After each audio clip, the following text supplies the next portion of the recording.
안녕하세요. 반갑습니다. 예, 학립논술에서 소리논술 수업하고 있는 박경식 선생이라고 합니다.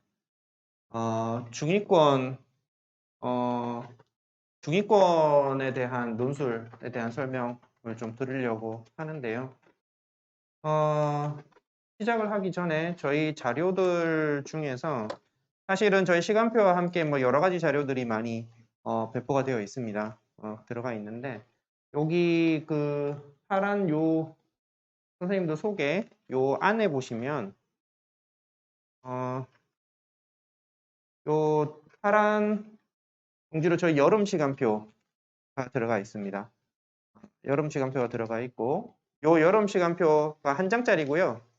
그 뒤에 보면은 2022학년도 대학 입시 그래서 21년 6월 자연계 수시 콘서트에서 논술 전형 소개 및 여름방학 강좌 계획서 파일이 들어가 있는데요. 여기에 보면 이제 이쪽에는 저희 강좌에 대한 강좌 계획서들이 들어가 있고 앞쪽에 보면은 이제 각 학교별 어떤 논술의 뭐 간단한 서머리 정리라던가 뭐 수능 최저 조건이라던가 뭐 요런 내용들이 좀 들어가 있습니다. 그래서 뭐 내용을 아주 자세하게까지 뭐 각 학교들을 다 정리한 것은 아니지만 가급적 눈에 잘 보이게 그래서 한 페이지에 좀 정리되어 있을 수 있는 그런 자료들 중심으로 좀 모아놨습니다. 그래서 수능 최저라든가 학생부를 반영하는 방식이라든가 뭐 이런 것들 하고 뭐 전형 일자라든가 전형 일자도 사실은 중요합니다. 나중에 원서 쓸 때는 날짜가 겹치고 그러면 또 쓰기가 어렵기 때문에 그런 부분들 하고 그다음에 뭐 각 학교별로 논술 전형이 어떤 식으로 대충 나오는지 대략적인 서머리들이 조금 들어가 있습니다. 그래서 그 자료들을 조금 참고하시면 좀 대략적인 어떤 상황 파악을 하시는데 좀 도움이 되지 않을까 싶습니다. 일단 그 정도 말씀을 드리고요. 구체적으로 각 학교로 들어가서 구체적인 설명을 드리기 전에 올해, 그러니까 2021년이죠. 그래서 2022 대입을 준비하는 과정에서 저희가 이제 논술이든 학종이든 뭐든 뭐 정시든 전체, 입시 전체를 놓고 봤을 때 가장 중요한 핵심 영향 요소는 과연 뭐냐? 특히 올해가 다른 해에 비해서 다른 것은 뭐냐? 올해는 사실은 매우 좀 특별한 해입니다. 다른 해와 다르게. 물론 이제 재학생들의 입장에서는 코로나를 직격으로 2년 동안 그대로 다 맞았다라는 어떤 뭐 그런 측면들이 있고요. 뭐 그런 어떤 환경적인 측면도 있겠지만 거기에 플러스해서 입시에 반영되는 요소로서의 큰 차이점 중에는 일단은 수학이 문이과가 공동으로 전부 성적이 들어온다는 겁니다. 그게 굉장히 큰 영향 요소가 되고 있어요. 그것은 내신에서도 그렇고 수능에서도 그렇고 양쪽 다 엄청나게 큰 영향을 주고 있습니다. 그래서 굉장히 혼란스러운 어떤 해이기도 해요. 그래서 내신에서는 일단 수학 등급들이 특히나 이제 어머님들 대충 다 잘 아시겠지만 각 학교에서 특히 최상위권에서 이과 쏠림 엄청 심하지 않습니까? 그래서 뭐 한 20명 잡으면은 뭐 그 안에서 문과가 뭐 한두 명 막 이렇게 될 정도로 위에서부터 20등까지 자르면은 뭐 소위 뭐 문과 1등이 전체에서 뭐 15등 한다 뭐 이런 얘기들이 있을 정도로 그런 이과 쏠림 현상이 굉장히 심한 상황이기 때문에 그래서 이제 문이과 학생들이 내신을 특히 수학 내신을 공동으로 같이 이제 들어오다 보면 상대적으로 이제 문과 학생들이 밑에를 많이 깔아주니까 등급 인플레이션이 꽤 있어요. 이과 학생들이. 그래서 최상위권 학생들이 내신 등급이 더 많이 올라가 있는 경향성이 나타납니다. 그래서 이제 소위 이제 학종에서는 위쪽이 많이 촘촘해졌다라고 이제 표현을 하고요. 그래서 이제 학종에서도 커트라인이 대충 한 0.2에서 0.3등급 정도는 올라갈 거다. 뭐 이렇게 대략적으로 예상을 하고 있고요. 근데 그건 일단은 뭐 학종 이야기이긴 한데 문제는 수능입니다. 수능. 사실 수능에서도 똑같죠. 수학이 선택 과목 형태로 바뀌면서 지금 특히 이제 1등급 안에서의 90% 이상이 미적 선택이다. 뭐 이런 얘기들 많이 보셨죠. 예. 물론 그게 이제 한 2등급, 3등급 내려오면서는 그 비율이 조금씩 작아지긴 합니다. 뭐 90만큼 되진 않죠. 그럼에도 불구하고 학생 숫자, 그러니까 이과 학생, 문과 학생이, 그러니까 문과 대 이과가 전통적으로 보통 한 6대4 정도가 됐는데 그 비율 자체는 사실은 아주 크게 달라지진 않았어요. 최상위권에서 이과가 많이 쏠렸다라는 건 있지만 전체로 놓고 봤을 때 문이과의 비율이 한 6대4 정도 되는 것은 여전히 그렇긴 합니다. 그래서 최상위권에서는 1등급 안에서는 수학이 이제 엄청나게 미적, 즉 이과 애들이 강세를 보이고 있는데 한 4등급 정도까지 내려오면은 얼추 비슷해지긴 해요. 원래 성적과. 얼추 비슷하긴 합니다만 2, 3, 4등급에서 대체적으로 전부 다 한 등급씩 올라간 효과가 생깁니다. 그러니까 올해 같으면은 작년 같으면 2등급을 받아야 될 학생이 올해는 1등급 받아요. 왜냐면 1등급 인원 자체가 작년에 비해서 거의 한 3배 가까이로 늘었기 때문에 그런 효과가 있다 보니까 2, 3, 4등급이 대체로 한 등급씩 올라갑니다. 예전에 비해서. 그래서 정시 배치표나 이런 것들을 볼 때도 사실은 혼선들이 많이 생길 수밖에 없어요. 그러면 문제는 뭐냐 하면은 이과 상위권 학생들이 등급 받기는 좋아집니다. 수학 등급이 올라가니까요. 등급 받기는 좋아져요. 그래서 최저 조건으로 쓴다거나 이런 걸 활용할 때는 좀 편해집니다. 그런데 문제는 정시로 넘어가면 어차피 인원수대로 줄 세우기예요. 그렇지 않습니까? 어차피 인원수에 맞춰서 줄 세우는 거예요. 정시로 넘어가면. 네가 몇 등 안에 들어오면 뽑아주겠다라는 것이지 네가 몇 등급 맞았으면 합격시켜줄게 이런 게 아니란 말이죠. 정시는. 그러니까 무슨 얘기냐면은 지금 고3 아이들이 모의고사를 치는 와중에서는 예전보다 높은 등급, 자기 실력에 비해서는 높은 등급을 받고 있어요. 실제로. 근데 애들은 몰라요. 왜냐면 이전 선배들과 같이 시험을 쳐보지 않았기 때문에 애들은 모릅니다. 근데 저희는 알죠. 아, 얘가 지금 3등급인데 얘 아무리 봐도 3등급 실력 아닌데 지금 3등급 나오고 있어요. 혹은 얘 아무리 봐도 2등급 실력 아닌데 2등급이 나오고 있어요. 그러다 보니까 자기 등급이 굉장히 높다 생각들을 하기가 되게 쉽습니다. 착시 효과가 굉장히 있어요. 근데 그 착시를 갖고 정시로 넘어가면 진짜 답이 없습니다.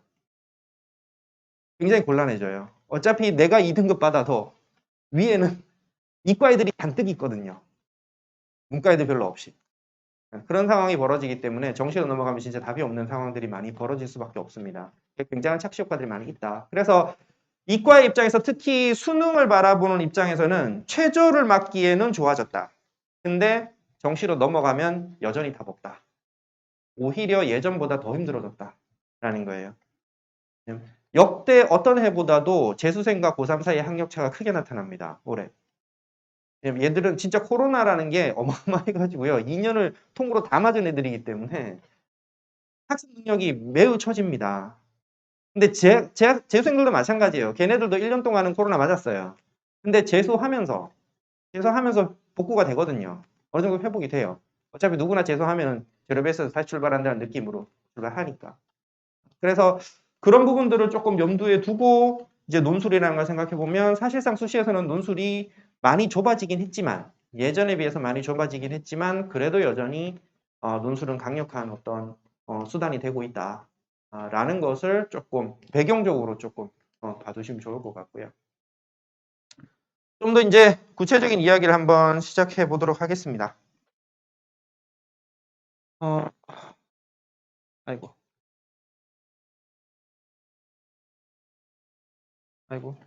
안 나왔네. 제목은 뭐 별거 없고요. 그냥 중위권의 논술 이렇게 있습니다. 자, 일단 모집 인원, 네, 전형 요소 간단하게 보면요. 모집 인원이 지금 대체적으로 약 10% 내외입니다. 그러니까 논술 전형은 예전부터도 거의 한 7, 8년 전부터 논술 줄어든다는 얘기 계속 나왔습니다. 계속 나왔는데 지금까지 실제로 계속 줄었어요. 계속 줄어가지고 지금 대략 10% 정도 돼 있습니다. 7, 8년 전에는 어느 정도였냐면 거의 한 15%, 14% 정도 됐는데 지금 한 10% 근처 정도로 줄었어요. 그러니까 해마다 준다고 하는 게 조금씩 계속 줄어가지고 지금 요 정도 와 있어가지고요. 사실 10%면 사실 적은 숫자는 아닙니다. 여전히 10%만큼이나 많이 뽑는 전형이에요. 근데 여기 보면 이제 시립대 같은 경우에는 4.3% 엄청 적은 것 같지만 문과가 없습니다. 자연계에서만 뽑아요. 논술을. 물론 과기대는 원래부터 자연계 중심의 학교니까 이제 뭐 그럴 수밖에 없는 거고. 그러니까 논술이 줄어든다. 전체적으로 논술이 줄어드는 건 맞긴 맞는데 그 안에서도 사실은 문이과가 합쳐져 있는 덩어리 되어 있는 이야기들이 많이 돌고요. 문과 이과는 조금 다른 양상으로 나타나는 부분들이 있습니다. 그러니까 논술은 문과의 언어 논술은 말 그대로 글을 쓰는 논술이에요. 교과 과정과 직접적인 연관관계가 없습니다. 그래서 논술만 따로 열심히 준비를 해가지고 대박이 나는 케이스들이 쉽게 나올 수 있어요. 문과의 언어 논술은 사실 그럴 수도 있는데 자연계 논술은 기본이 수학입니다. 그리고 고등학교 교과 과정 내에서 배우는 수학이에요. 그 수학을 이제 서술형으로 좀 더 증명을 많이 내는 형태로 형태적으로만 바뀌어 있는 것이기 때문에 기본적으로 교과 수학을 못하면 논술을 하기가 힘듭니다. 그 얘기는 무슨 얘기냐면은 학교의 입장에서 논술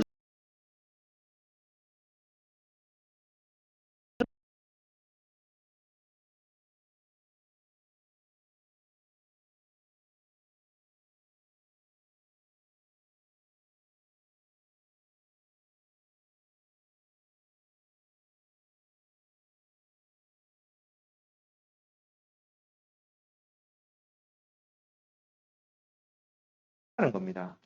그런 일은 있을 수 없다는 거예요. 근데 문과 언어 논술에서는 그런 게 가능하기도 합니다. 그러니까 원래 성적대가 전부 4등급, 5등급 하고 있는데 평균관대 논술을 붙을 만큼 글을 잘 쓰는 경우들이 있어요. 가능합니다. 드물긴 하지만. 근데 자연계에서는 사실상 없다는 겁니다. 그런 게 절대 불가능하다는 거예요. 그래서 논술에 대한 신뢰도가 기본적으로 높습니다. 대학의 입장에서. 그래서 자연계는 논술이 훨씬 더 오랫동안 살아남아요. 그리고 많이 줄지 않고요. 그런 측면이 좀 있습니다. 그리고 여전히 이제 10% 이상씩 다 뽑고 있고요. 물론 작년에 비해서는 조금씩 줄어들긴 했습니다. 이게 줄어든 건 어쩔 수는 없어요. 왜냐하면 정시가 확대되고 있는 추세가 있기 때문에. 그럼 정시를 엄청나게 많이 확대를 하는데 대략 한 어떤 학교의 경우에는 40%에서 50%로 어떤 학교는 45%에서 55%로 전체 정원의 약 10%를 정시에서 더 늘려야 돼요. 그러면 그걸 수시에서 줄여야 되는데 수시에서 뭘 줄일까라는 거죠. 그러면서 사실 제일 많이 줄어든 거는 학종입니다. 학생부 종합 전형이 거의 제일 많이 줄었어요. 거의 한 40, 한 2, 3% 정도 전체 정원에서 뽑던 거를 지금 한 30, 한 5%, 6%대까지 확 줄어 있는 이런 상황이고 거기서 제일 많이 줄었고요. 그 와중에 이제 논술도 딸려 들어가서 여전히 조금 줄어든 거죠. 그런 측면들이 좀 있고요. 여기서 이제 논술 70에 보통 이제 70으로 많이 들어갑니다. 80 들어가는 데도 있고요. 논술 100으로 하는 데도 있고요. 이렇게 있는데, 여기서 이제 그럼 교과가 여전히 이제 이만큼 있으니까 교과 중요한 거 아니냐 뭐 이런 얘기들도 사실은 많이 하시는데요.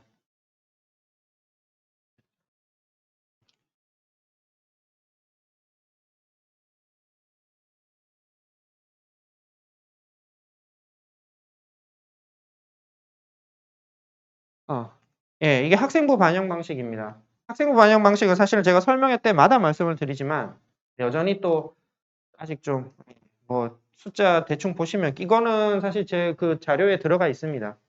들어가 있는 부분이라서 뭐 과기대 뭐 30점 1등급인데 29.5 6등급 가야 26점이에요. 1등급이랑 6등급 차이가 4점밖에 차이 안 납니다. 그리고 실질적으로 1등급 학생 논술이 없어요. 교과 써야죠. 1등급 붙이면. 논술은 기본적으로 높아도 2.5등급 정도부터 시작을 합니다. 아니면 정말 드물게 2점 초반 정도 시작을 하고요. 그리고 이제 보통 한 4점대 중반, 5점 근처까지. 물론 뭐 5점 밖으로도 쓰긴 씁니다. 그렇게 정도. 일반적으로 한 2.5에서 4.5 정도 같으면은 평균 2개 등급 차이거든요. 평균 2등급 차이면은 요 2등급 차이에서 2점 차이 나요. 여긴 뭐 2등급 차이, 여긴 2등급 차이면은 0.8점 차이 나고요. 사실상 거의 차이가 안 납니다. 이미 내신은 무력화가 많이 돼 있어요. 원래 논술이 출발부터 원래 태생적으로 특목고 애들을 뽑으려고 시작했던 전형입니다. 그래서 원래부터 내신을 많이 안 봐요. 논술 전형. 그래서 내신 의미 없습니다. 그 다음에 이제 출제범위다. 올해는 사실은 출제범위도 좀 중요합니다. 왜냐면은 이제 선택 과목들이 이제 미적을 하냐, 확통을 하냐, 기하를 하냐 이런 것들 때문에 지금 내가 선택 과목 뭘 할 건데 어느 학교가 이걸 낼 건데 낸다고 얘기를 했는데 그럼 어떻게 준비를 해야 될 거냐? 뭐 기타 등등 여러 가지 선택 과목에 대한 문제가 사실은 여러 가지 문제가 많이 생깁니다. 그래서 이제 중위권을 보면 중위권의 선택 과목은 일단 기본으로는 모든 학교가 수원수투가 다 들어갑니다. 일단 수원수투 당연히 기본이에요. 수원수투가 기본이고 중위권에서는 거의 다 미적까지 다 들어갑니다. 미적. 그러니까 미적이 안 들어가는 학교는 인서울권의 커트라인에 가까운 아래쪽, 아주 아래쪽이 되면은 미적도 빠져요.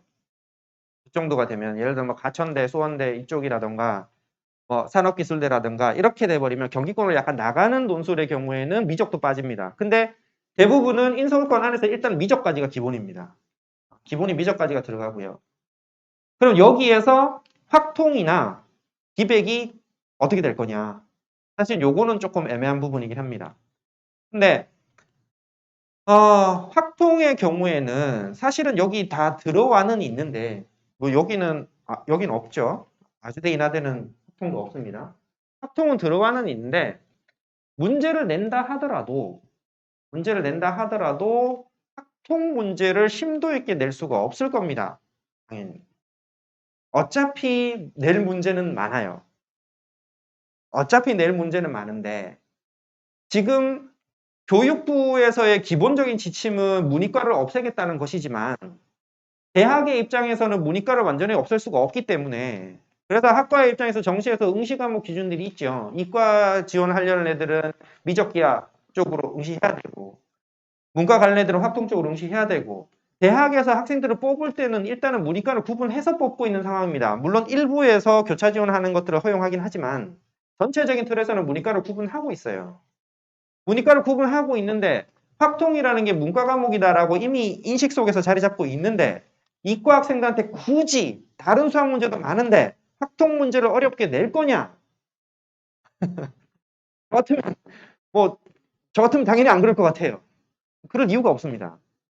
그렇지만 이제 교과 과정에 있는 범위이기 때문에 확통 기하가 빠지면 약간 뭐랄까요? 학교의 모양새가 좀 안 달라요. 그런 면이 좀 있습니다. 어차피 이건 출제 범위잖아요. 저 문제 내겠다는 것도 아니고.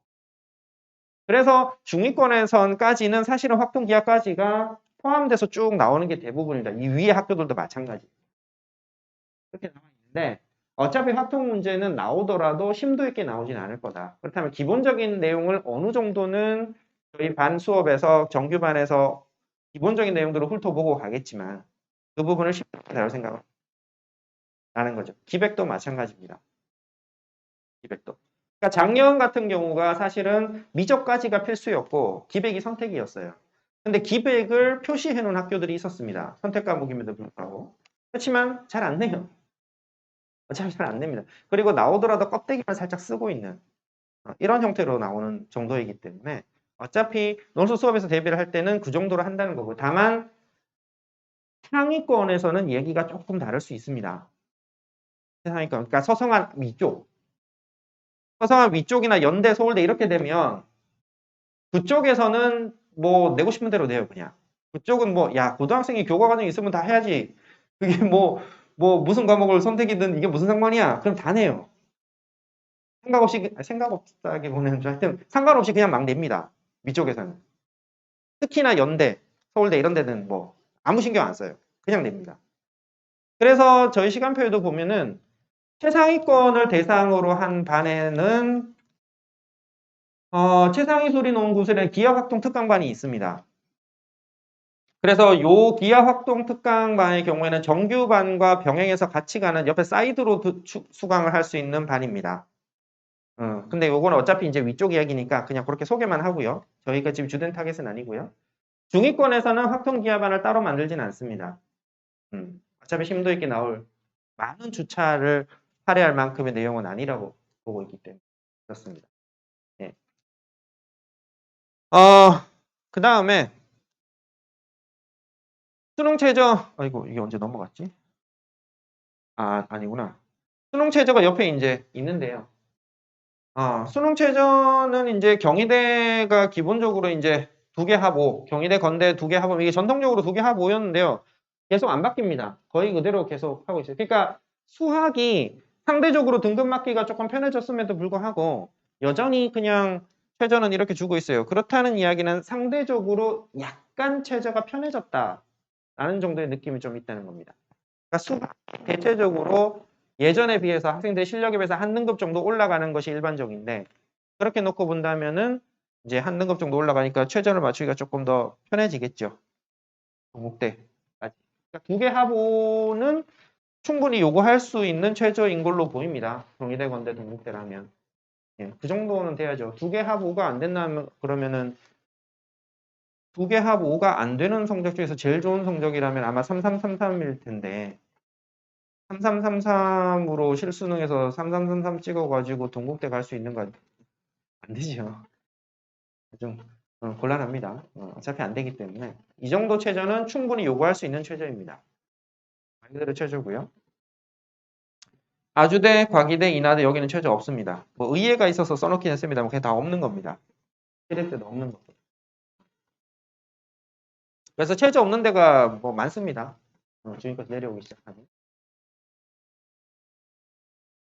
자, 그 다음에 이제 출제 경향인데요.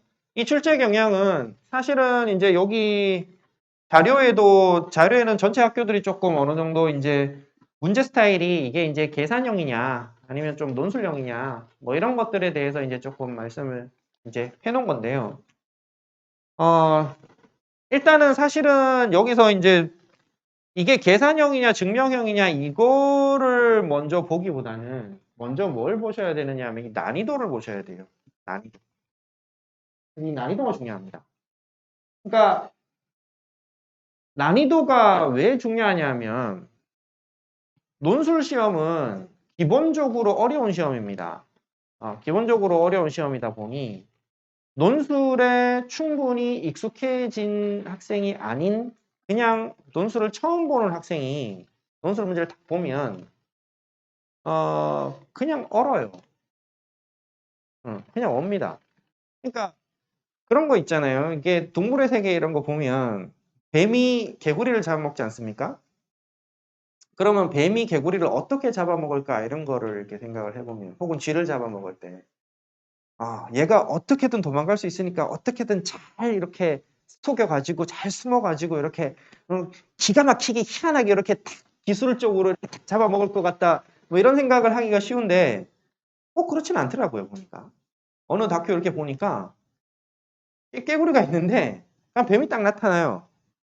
그러니까 가만히 있어요. 그냥 딱 보자마자 그냥 얼어가지고 움직이지를 못해요. 쥐도 그렇더라고요. 쥐도 이렇게 갑자기 뱀이 딱 나타나니까 애가 움직이지를 못해요. 평소에 그렇게 빨빨거리고 잘 돌아다니는 애가 갑자기 뱀을 딱 보자마자 얼어요. 그냥 그 자리에서 얼어버리더라고요. 왜 그런지는 잘 모르겠어요. 저도 왜 그런지는 잘 모르겠는데 혹은 뭐 그놈 한 마리만 그랬는지는 모르겠지만 어찌됐건 뭐 다큐에 뭐 그런 장면들이 나오더라고요. 그러니까 수리논술 문제를 딱 보면 애들이 얼어요. 그래가지고 그때부터 만약에 실제 시험장에서 이 문제를 딱 보잖아요. 그러면 별의별 생각이 이제 다 들기 시작합니다. 올해는 망했구나부터 시작해가지고 이제 그렇구나 뭐 시작해서 별별 생각이 다 나게 돼 있어요. 그래서 사실은 논술 수업을 한 달에서 2달 정도 했을 때 가장 크게 나타나는 효과는 뭐냐면 한 달의 수업을 듣는 동안에 수학 실력이 부쩍부쩍 늘어날 수 있느냐? 안 되죠. 그런 방법이 있었으면 뭐 이미 1학년 때부터 했었어야죠. 뭐 한 달 만에 갑자기 뭐 수학 3등급 맞던 학생이 1등급 맞고 이렇게 될 수는 없죠. 그거는 안 되지만 논술 문제를 갖다 대면 학교 이름 안 가르쳐주고 그냥 풀어라고 던져주면 웬만큼 높은 수준의 학교의 문제, 꽤 어려운 문제들도 일단 뭐라도 해보기 시작해요.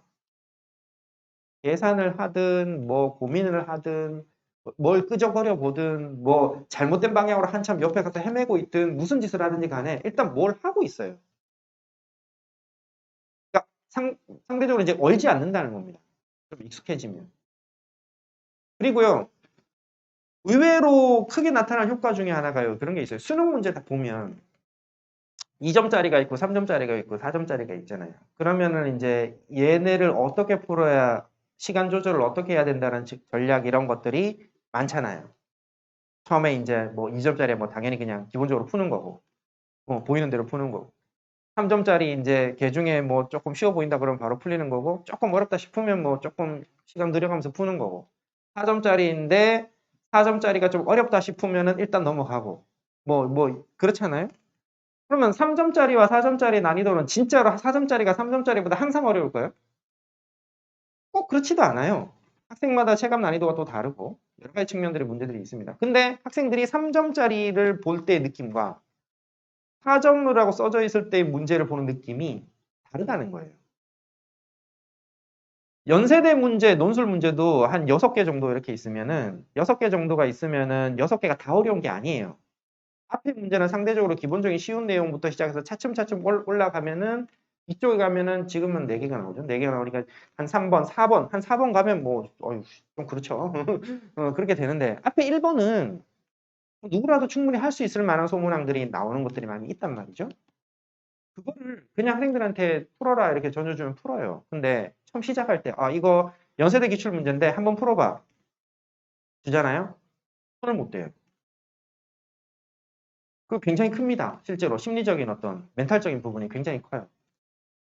그래서 사실은 제가 교재에서 일부러 학교의 기출, 어느 학교 몇 년 기출인지를 일부러 다 빼버립니다.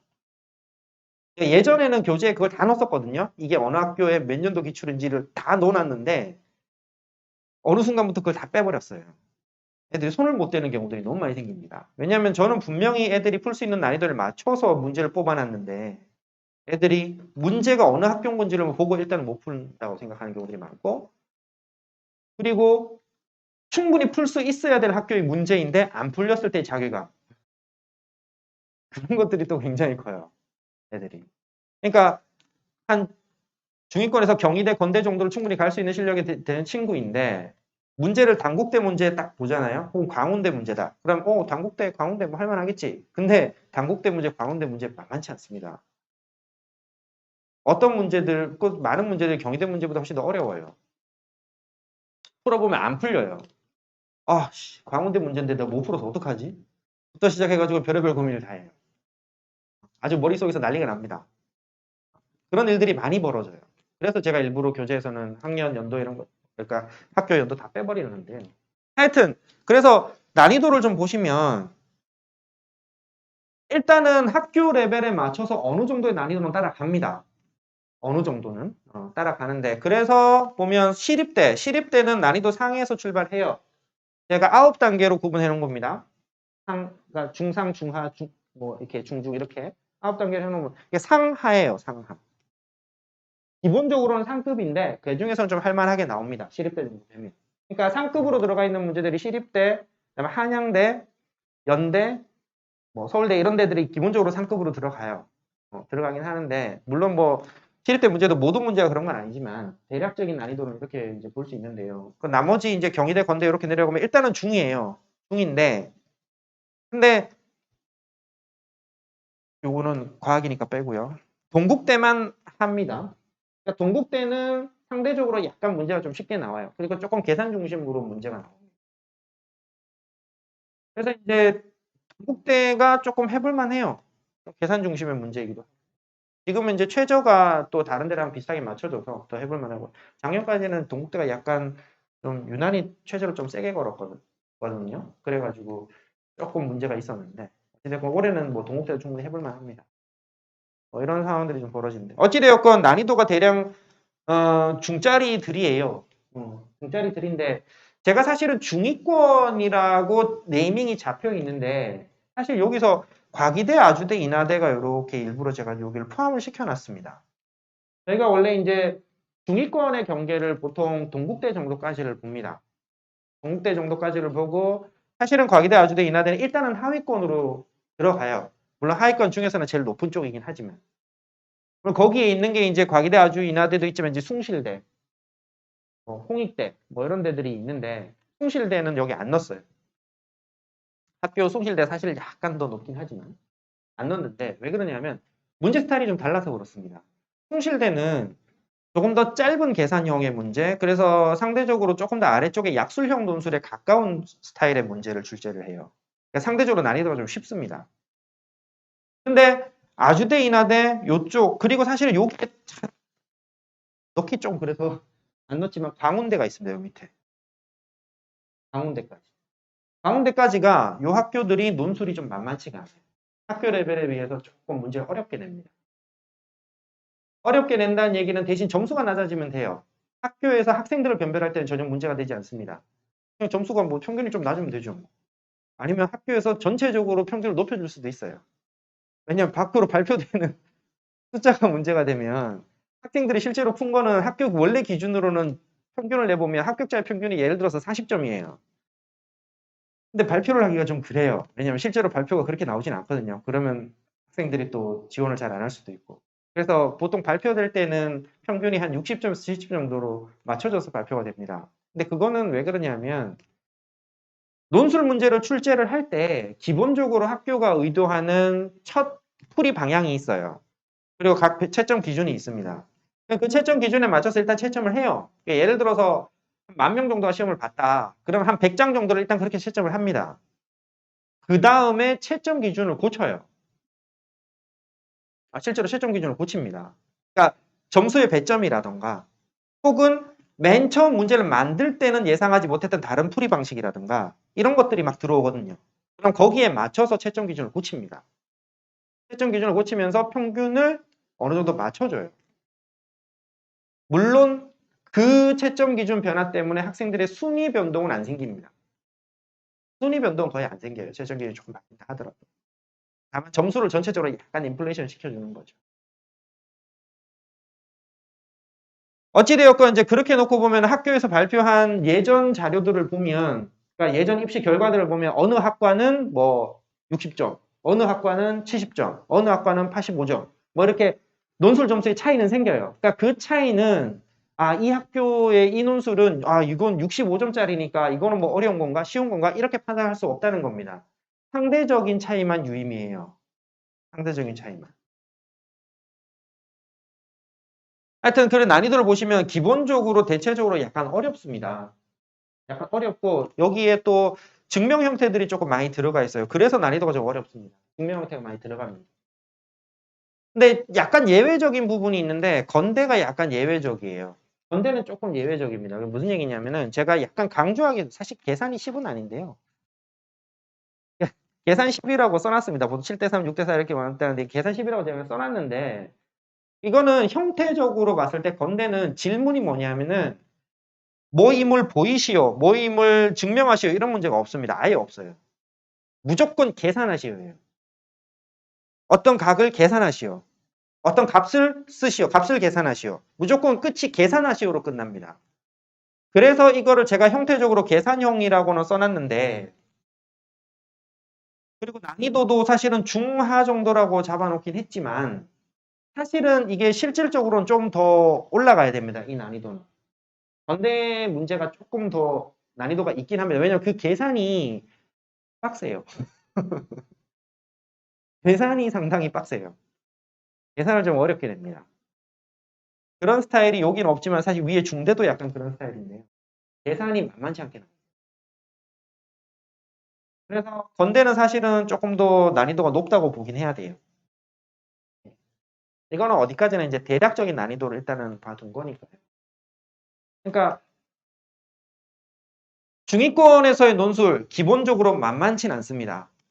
만만치 않은데 어느 정도의 기본기를 갖추고 있는 친구들이 어느 정도 연습을 통해서 충분히 해볼만 하기도 합니다. 기본적으로는 중급이에요. 기본적으로. 그래서 사실은 수능에서의 등급과 논술 실력이라는 것이 당연히 1대1로 매칭이 되는 게 아니지만 보통 추천하는 것은 예전 기준으로는 동국대 건대급이라면은 수능 수리 2등급이라면 충분히 할 수 있다. 라고 원래 얘기를 했었는데 올해 같으면은 모의고사 기준으로는 사실은 2등급 확실히 조금 2등급이어야 될 필요가 있어요. 3등급으로는 조금 쉽지 않습니다. 올해 같은 경우. 요 동국대 이상의 경우. 근데 과기 아주 인하의 경우에는 해볼 만도 합니다. 왜냐하면 어차피 문제는 어렵지만 상대평가니까요. 지원하는 학생들이 한 2, 3등급을 왔다 갔다 한다거나 혹은 3등급에서 약간 앞쪽 내지는 이쪽으로 간다고 있다 그러면은 여기 충분히 한번 해볼만 합니다. 왜냐하면 저희가 전통적으로 작년까지는 3등급, 일단 3등급을 찍을 수만 있으면 해볼만 하다라고 보통 말씀을 드렸거든요. 근데 올해는 그냥 3등급을 찍은 정도로는 조금 부족하고요. 3등급에서도 약간 앞쪽으로 올라오는 정도의 3등급이라면은 여기 수능 수학으로 하면 충분히 해볼만 하다. 이렇게 일단 말씀드릴 수 있어요. 그 다음에 이러네.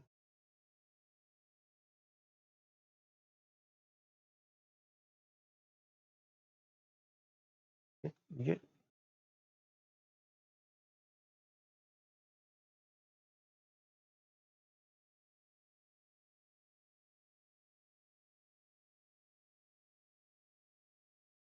이제 되네요. 사실 이제 성공 사례들을 조금 보여드리려고 합니다. 여기는 뭐 꼭 다 올해 학생들만 있는 건 아닌데요. 사실은 뭐 구체적인 내용들을 워낙 자료들이 방대해가지고요. 구체적인 내용들을 좀 많이 각 학교별 데이터나 이런 것들은 찾아보시면 될 것 같고. 그래서 항상 설명회 때마다 성공 사례에 대해서 어머니들이 훨씬 더 관심들을 많이 가지시더라고요. 그래서 이제 조금 전화 봤는데요. 먼저 말씀드리고 싶은 게 이제 이 친구예요. 이 친구인데, 이 친구는 처음에 저한테 왔을 때 중대 시립대를 목표로 한다 그랬습니다. 3월 달에 왔는데요. 중대 시립대를 목표로 한다 그랬는데, 그때 성적이 334 이렇게 찍고 있었어요. 야, 이거 안 돼. 지금 눈높이가 너무 높아. 라고 얘기를 하진 않았어요. 학생한테 그렇게 얘기를 하진 않았는데, 저는 기본적으로 학생의 눈높이가 높은 건 항상 좋다고 생각합니다. 항상 동기부여가 되고요. 다만 그 목표를 못 따라가면서 이제 질려서 포기하지만 않으면 목표가 높은 거는 항상 뭐 제가 뭐 상담이라는 거 할 때마다 말씀을 드리는 부분 중에 있지만 속담 중에 정말 있으면 안 되는 속담, 교육계에서는 있으면 안 되는 속담 이런 게 있어요. 뭐 예를 들어서 50보 100보 가다가 중지하면 아니 가만 못하다 뭐 이런 속담. 그런 거 절대 없어져야 됩니다. 50보와 100보는 매우 다른 겁니다. 특히나 이과라면. 문과라면 50보 100보를 같은 걸로 취급할 수도 있겠지만 이과는 그렇게 취급하면 안 됩니다. 100%의 오차가 나요. 말도 안 되는 겁니다. 2배만큼의 수치 데이터를 그냥 무시할 수는 없습니다. 50보와 100보는 매우 달라요. 그죠? 가다가 중지하면 간만큼 남는 겁니다. 왜냐하면 우리는 공부는 1학년 때로 중학교 때로 돌아가야 될 집이 있는 게 아니잖아요. 무조건 한 방향으로 가야 되는 싸움이란 말이죠. 그러면 가면 간 만큼 남는 거거든요. 그래서 저는 학생들이 높은 목표를 갖고 있는 거에 대해서는 절대 아무 말 하지 않습니다. 근데 요거는 제가 상담 기록지로 제가 그냥 써놓은 거예요. 수능으로는 안 되는데 논술은 시켜보니까 좀 낮긴 해요. 수능 성적은 3등급이었는데 수능 나오는 거에 비해서는 논술을 더 잘하는 걸로 보였어요. 그래서 논술로 답안에 설명이 이게 이제 이과 애들이 요 특징 중에 그런 게 있어요. 그러니까 실력이 좀 있는데 풀이를 자세하게 안 써요. 그런 애들 많이 있습니다. 그건 이제 이거 고쳐 나가야 되는 거고요. 그래서 제가 봤을 때는 처음에 건대, 오케이, 건대 정도가 거의 베스트인 것 같다 싶었어요. 그래서 제가 이렇게 따로 써놨는데 이걸 뭐 학생들한테 보여줄 건 아니었지만 제 혼자 그냥 기록하는 상상기록입니다. 그래서 방학 때 이제 물리 해가지고 원서는 한양대, 경희대 뭐 쭉 해가지고 이제 세종대까지 다 썼어요. 결국 최종적으로 건대 물리과를 붙었습니다. 이 친구는 물리 하나만 하겠다 그러면서 물리과 무조건 다 썼거든요. 결국 건대 붙었어요. 최종 수능에 2, 3, 3, 2를 찍었는데 이 성적이 그러면 건대 붙기에 뭐 엄청 힘든 거냐 하면 사실은 뭐 조금 부족하긴 하지만 그렇다고 뭐 엄청나게 대박이 났다 뭐 이 정도는 아니죠 사실은. 그래서 사실은 성공 사례에서는 보통 대박 사례를 많이 보여드리는 게 일반적이긴 한데 이 친구의 경우는 뭐 소기의 목적을 달성하고 수능보다 좀 더 잘 간 건 맞지만 그렇다고 뭐 엄청나게 대박이 난 건 아니에요. 그렇지만 제가 이거 보여드리는 이유는 제가 이 친구한테 신경 엄청 많이 썼거든요. 제가 좀 애착을 가진 친구였거든요. 일찍부터 느끼기 시작했고 상당 기록이 많잖아요. 상대적으로 이 친구는 내용이 없죠. 왜 없을까요? 이 친구는 성적이 6월부터 있습니다. 이 친구가 6월달 이후에 들어왔어요. 그래가지고 학종 관련된 내용이라든가 기타 등 다른 어떤 상담을 한 게 없어요. 방학 때 처음 상담한 거. 그래갖고 나중에 원서 상담만 했어요. 원서 여기 있습니다. 학생 특징이 많이. 근데 결국은 경희대 붙었어요. 근데 이 친구도 233이었거든요. 이 친구가 사실은 대박이죠. 더 대박은 사실 이 친구입니다. 이 친구는 정말 논술로 대박 난 거예요. 대박 났는데, 예, 뭐 이거는 그냥 대박 케이스 그냥 한번 보시면 될 것 같아요. 제가 이 친구를 좀 주변 차이가. 일단 대박 케이스는 뭐 있긴 있어야 되니까. 넣어놓은 거고. 그 다음에 이제 요 친구도 이제 조금 일찍부터 했는데 요 친구는 처음에는 이제 학종을 조금 많이 쓴다 그랬었어요. 그리고 이 친구였는데 그래서 이제 이 친구는 항공대 가겠다고 엄청 항공대 뭐 뜻이 많이 있었나 봐요. 그래가지고 자기는 무조건 항공대 가겠다고. 그래서 항공대를 논술도 넣고 학종도 넣고 다 넣을 거예요. 그러는 거예요. 근데 요때 상담할 때마다 성적대가 사실은 항공대, 물론 항공대는 워낙 편차가 큽니다. 아주 높은 학과부터 아주 낮은 학과까지 엄청 편차가 크긴 한데 그래도 수능 성적이 조금 괜찮은데 조금 아깝다 이런 느낌이 좀 있었는데 그런 친구였는데 어찌되었건 이제 내신으로도 지금 학종도 쓰고 이렇게 해야 되니까 그리고 이제 요게 사실 올해 데이터가 아니어서 내신 대진여고 3.5였으면은 사실은 인서울권 안에서 충분히 해볼 만한 내신이었습니다. 이때는. 그래가지고 이제 학종도 이제 쓰겠다 그래갖고 여기 이제 동아리도 뭐 하는지 독서도 몇 걸 하는지 학종을 위해서 뭐 하고 있는지 제가 이런 것까지도 다 기록을 해놨어요.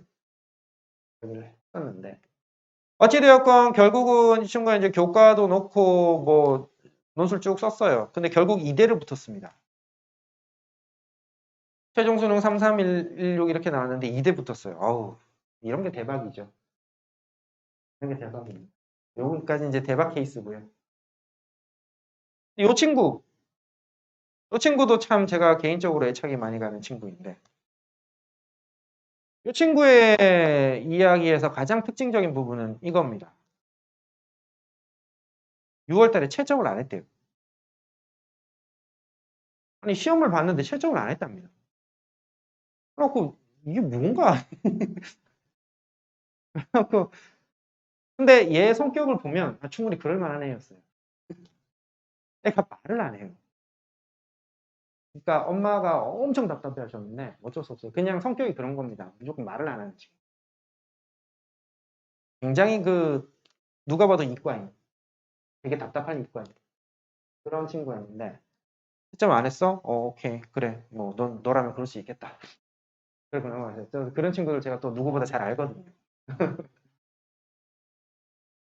그래갖고 요때까지만 해도 그래도 여러 가지 희망을 가지고 이제 꿈과 희망을 갖고 여러 거 많이 했어요. 학종은 안 쓰겠대요. 영광에서 4점 이상이면 사실은 인솔 안 되거든요. 그러면 육론술 쓰겠다. 오케이. 취향은 뭐 과목은 이렇게 돼 있는데 뭐 영어는 포기하자. 인서울 어떻게든 해야 될 거 아니냐. 뭐 이러면서 이제 쭉 플랜을 짰어요. 근데 이 친구가 수업을 어떻게 듣느냐 하면은 그때는 옆으로 조금 넓은 강의실이었는데 딱 조 위치였어요. 조 디스플레이 있는 조 위치. 항상 조기예요. 조 밑자리. 항상 같은 자리에 앉아요. 앞쪽도 아니고 뒤쪽, 맨 끝뒤도 아니고 제일 끝에. 거기 딱 앉아가지고 애들이 여름 들어가면 사실 덥거든요. 쳐져요. 난리도 아니에요. 그러면은 애들이 1시간 수업하고 1시간 반 수업하고 나가면 이미 다 쓰러집니다. 다 엎어져요. 다시 들어오면 그때 또 부시룩부시룩 하면서 일어나요. 문제 몇 페이지 하자 하면 그때 부스부스 일어납니다.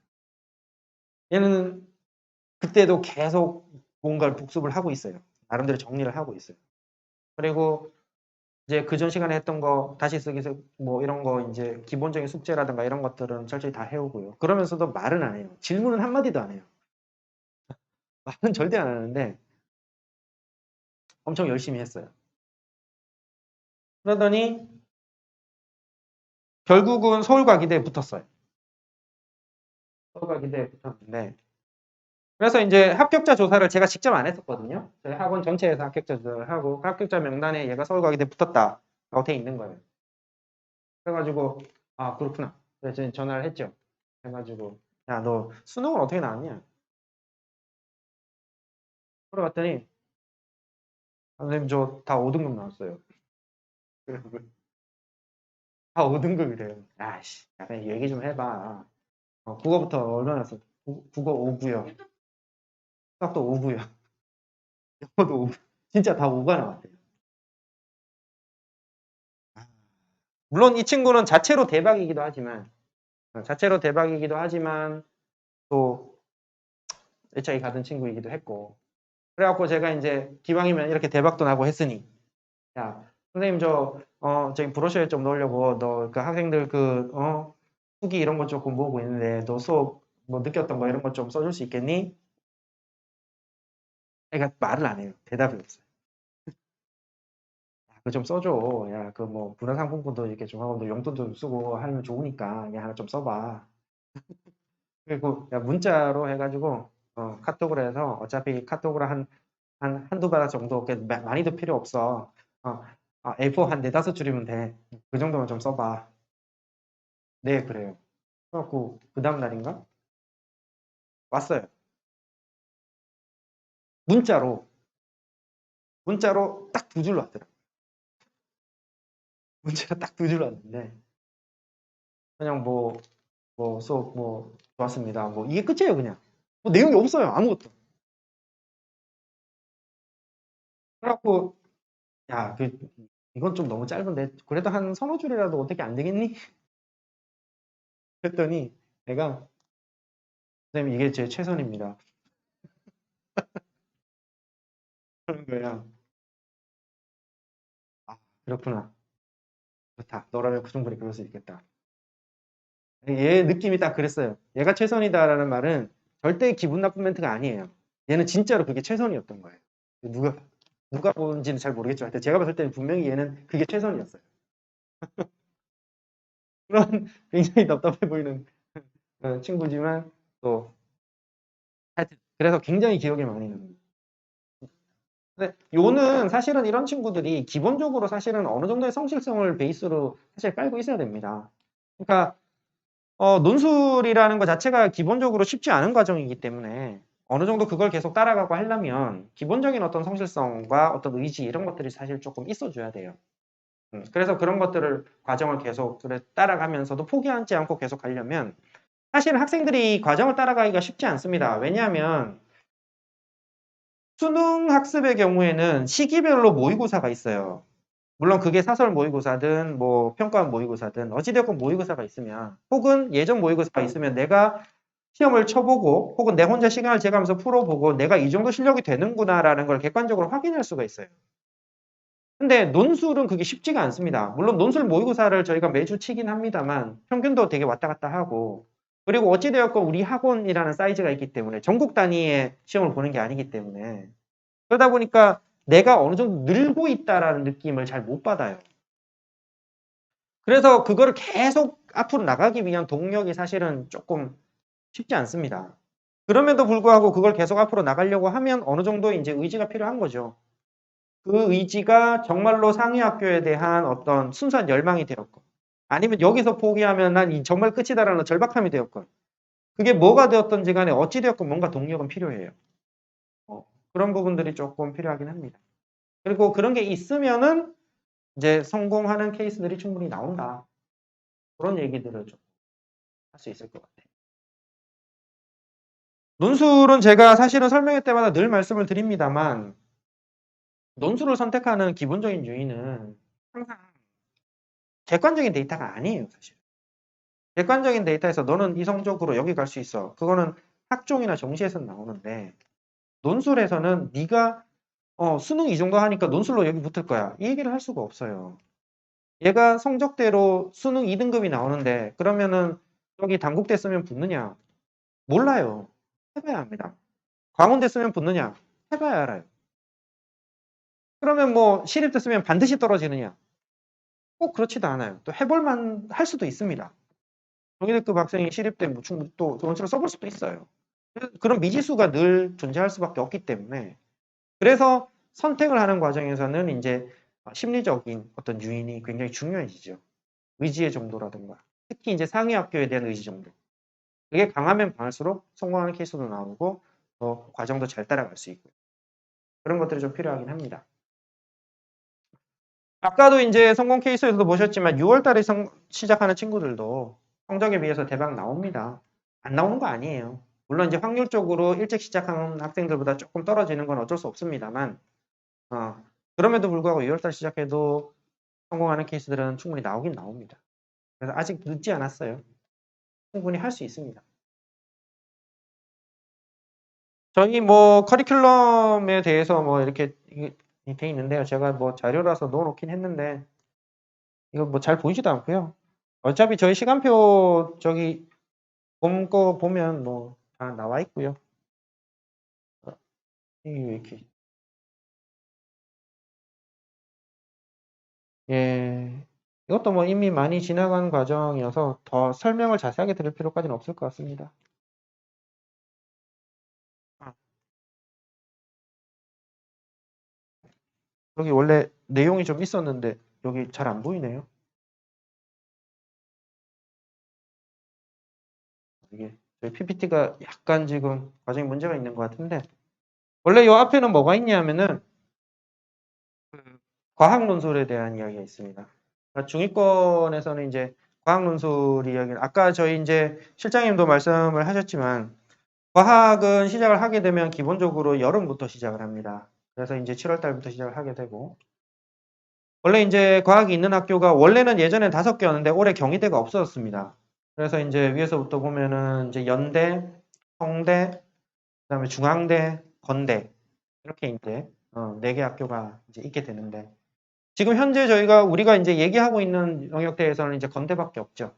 건대밖에 없는데 건대 혹은 이제 조금 더 상위권에서 만약에 같이 보게 된다면 이제 중앙대 정도까지 혹은 뭐 성균관대까지를 만약에 일단 염두에 두고 친다면 그러면 이제 과학 논술은 이제 여름방학부터 할 수가 있고 성균관대와 건대는 원과정에서만 나옵니다.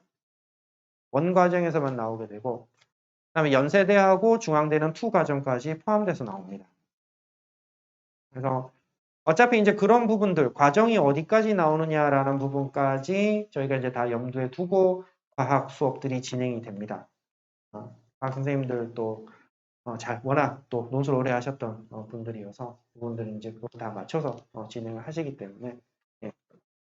그리고 거기 제가 아까 이제 말씀드린 이 자료 뒤쪽에도 이 자료 뒤쪽에 보시면 이제 소위 이제 Q&A죠. Q&A 저희 강좌 계획서가 거의 절반 뒤쪽 절반 정도에 들어가 있는데 그 바로 앞에 보시면은 Q&A 부분들이 한 6개 정도 질문이 이제 좀 들어가 있는 게 있습니다. 경쟁률 이야기라던가 등급 이야기라던가 그다음에 뭐 내신 그다음에 뭐 이런 이야기들이 좀 들어가 있습니다.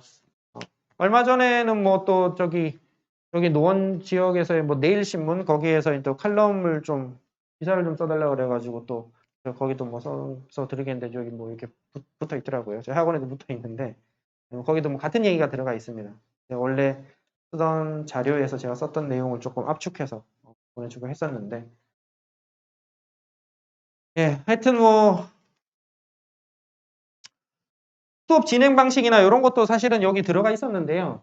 논술 수업의 진행 방식은 어차피 선생님들별로 아주 많이 다르지 않습니다. 어차피 다른 수업과 크게 다르지 않고요. 문제 풀어보고 답안 작성해보고 설명 듣고 필요한 배경 내용 다시 정리하고 그러고 또 이제 답안 제출한 거 이제 첨삭받고 혹은 그 자리에서 첨삭받고 뭐 이런 것들이죠. 그리고 여름 과정이 되면은 이제 매회 모의고사를 치게 됩니다. 그럼 이제 매회 모의고사를 치면은 그때 이제 점수들 나오는 걸 봐서 내가 대충 잘 하고 있구나, 아니면 조금 뭐 못하는구나, 뭐 이런 것들을 다 파악할 수 있고요. 그리고 이제 그런 것들이 어느 정도 파악되는 데이터들이 좀 쌓이면 사실은 중요한 것 중에 하나는 9월 9월 달에 이제 9월 모의고사를 치자마자 일주일 후부터 이제 원서 접수가 있죠. 네. 그래서 이제 9월 모의고사의 가채점 결과를 가지고 원서 접수를 상담을 합니다. 학생들하고 이제 1대1 상담을 하고요.